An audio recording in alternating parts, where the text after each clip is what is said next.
اهلا بكم يا اخواتي. زي ما اتفقنا ان احنا كل يوم هنشرح درس صغير من كتاب جراماتيك اكتيف، واول درس معانا البيازونال بغنومين. اول ضمير معانا اللي هو الضمير إيه يعني انا. واحد بيشاور على نفسه، هو بيقول إيه في الكرتون، شايف بيقول إيه يعني انا. تاني ضمير معانا الضمير دو يعني انت، بيشاور على حد قدامه اللي هو دو يعني انت. بعد كده ده ضمير ذي الاحترام، بس هننزل اول على ضمير إيه يعني هو. ضمير هو إيه يعني هو، دي بتقل المذكر إيه هو. بعد كده معانا الضمير زي هي للمؤنث، زي يعني هي. بعد كده معانا الضمير اس، ده للمحايد اللي هو لا مذكر ولا مؤنث. الكند في اللغة الألمانية يعني الطفل بياخد محايد اس اللي هو لا مذكر ولا مؤنث. الضمير اللي بعده معانا ضمير فيا يعني نحن، شخصين مع بعض يعني فيا أو أكتر من شخص. بعد كده معانا الضمير إيا يعني أنتم، إيا أنتم لو توجه كلام لحد بس من غير احترام. بعد كده معانا زي الاحترام لحضرتك أو لحضراتكم، زي. بس مينفعش، خليك ركز، مينفعش تقول لحد زي وترجع تقول له دو، يا إما تقول له زي الاحترام يا إما تقول له دو. زي ما انت شايف مترتبين إيش دو زي إيا زي اس، وبعد كده حاجات الجمع اللي هي فيا وإيا وزي الاحترام وزي حضرتك. ان شاء الله في الفيديو الجاي نشرح حاجه مهمه جدا، وهي البغنومن فوازخي يعني الضمائر الاشياء. المره اللي فاتت وقفنا عند البيزونال بغنومن يعني الضمائر الشخصيه، هنكمل النهارده البغنومن فوازخي يعني الضمائر الاشياء. معانا اول حاجه الداس مس يعني السكيم، الداس بتحول لاس. بعدها بتيجي الدي جابل يعني الشوكه. بعد كده دي لوفل يعني المعلقه، الدي بتتحول لايه. بعد كده دي الجمع، دي طاسه بتتحول لزي برضو. هنفهمه مع بعض بشرح مبسط جدا. معانا اول حاجه داس مسا، الداس بتحول لاس عشان الداس محايد.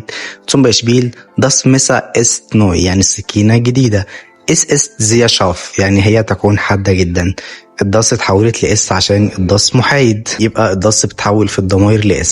بعد كده عندنا دي بتحول لزي عشان مؤنث. ثم بيشبيل دي جاب الليكت اوف ديمتش يعني شوكة على الترابيزة. زي است زوبا يعني هي تكون نظيفة، شايف الدي اتحولت لزي. بعد كده عندنا ديا بتتحول لإيه عشان مذكر. ثم بيشبيل ديا لوفل يعني المعلقة. ثم بيشبيل دي لوفل است كلاين، إيه است أوس ميتل يعني المعلقة الصغيرة مصنوعة من معدن. يبقى خليك فاكر ان الداس بتحول لاس عشان محايد، والدي بتتحول لزي عشان مؤنث، والدية بتتحول لايه عشان مذكر. وده طبعا في البغنومن فوازخ يعني الضمائر الاشياء. بعد كده عندنا دي الجمع بتتحول لزي. ثم بيشبيل دي تصن يعني الاكواب او الكوبايات. ثم بيشبيل دي تصن زند شون زي زند تويا يعني الاكواب جميلة بس هي غالية، شايف الدي اتحولت لزي. يبقى نراجع مرة أخرى، الداس بتتحول لإس، والدي بتتحول لزي، والدية بتتحول لإيا، ودي الجمع بتتحول لزي. كل ده في البغنومن فوازخ يعني ضمائر الأشياء. بعد ما شرحنا الضمائر الشخصية وضمائر الأشياء هناخد تدريبات عليها. هنا بقولك أجاتسن زي دي بغنومن يعني أكمل الضمائر. رقم 1 أنا بقولك شبغشن دوتش، دي هتاخد زي، تبقى زي شبغشن دوتش. طب ليه زي؟ هتبقى زي الاحترام حضرتك أو حضراتكم، لأن هنا الفعل متصرف مع الضمير زي. فأنت على الأقل احفظ الضمائر دلوقتي، وبعدين نفهم تصريف الأفعال هتعرفها بعدين، إسكان الضمير زي أو يعني زي الاحترام أو زي حضرتك أو زي هي. يبقى رقم 1 زي ما قلنا تبقى زي شبغشن دوتش يعني حضرتك تتحدث ألماني، حضرتك بتتكلم ألماني، زي حضرتك أو زي حضراتكم.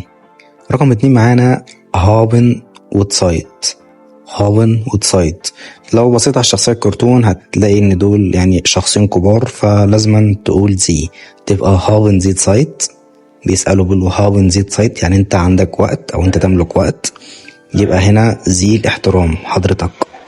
لو نزلنا تحت رقم 3 هتبقى هيلفست هيلفست يعني يساعد، ومية يعني أنا، هتبقى دو هيلفست دو مية يعني هتساعدني. هنا بتاخد دو، شايف انت شاب وبيكلم بنت اهو، مش لازم أن تكون بنت عشان بنت ان دي هذه، لا هتبقى دو. بعد كده معانا رقم 4 وهي است بروغراميرا يعني مبرمج، هتبقى إيه است بروغراميرا يعني هو يكون مبرمج أو شغال في البرمجة. زي ما انت شايف هو بيشاور على حد اهو وراه بيقول إيه است بروغراميرا يعني هو يكون مبرمج. بعد كده ننزل على السؤال اللي تحت بيقول لك هنا جانسن زي دي بغنومن يعني أكمل الضمائر. اول حاجه بقول لك das ist Herr Gupta نقط kommt aus Indien، هتبقى ايه kommt aus Indien، ايه kommt aus Indien، هنحط هنا الضمير ايه، هيبقى هو جاي من الهند. بعدها das ist Frau Kyuka نقط kommt aus Japan، هتبقى sie kommt aus Japan، sie kommt aus Japan، هنحط الضمير sie يعني هي. بعدها Herr Gupta und Frau Kyuka sind in Berlin نقط lernen Deutsch، هتبقى sie lernen Deutsch يعني حضراتكم بتتعلموا ألماني، يبقى حطينا هنا الضمير زي الاحترام. ننزل تحت شوية هنلاقي مكتوب هالو أنا woher kommst ونقط وعلامة استفهام، يعني بيسألها انت جاية منين، هنحط هنا ايه، هتبقى woher kommst du woher kommst du. بعد كده مكتوب komme aus نيويورك، هتبقى ich komme aus نيويورك. ننزل تحت شوية بعد كده مارك und دومينيكا wo wohnt نقط، هتبقى ايه wo wohnt ايه يعني هم ساكنين فين او انتم ساكنين فين، هنا حاطين ضمير ايه اللي هو انتم. بعد كده مكتوب wohnen in Frankfurt، هتبقى wir wohnen in Frankfurt، هنحط الضمير wir.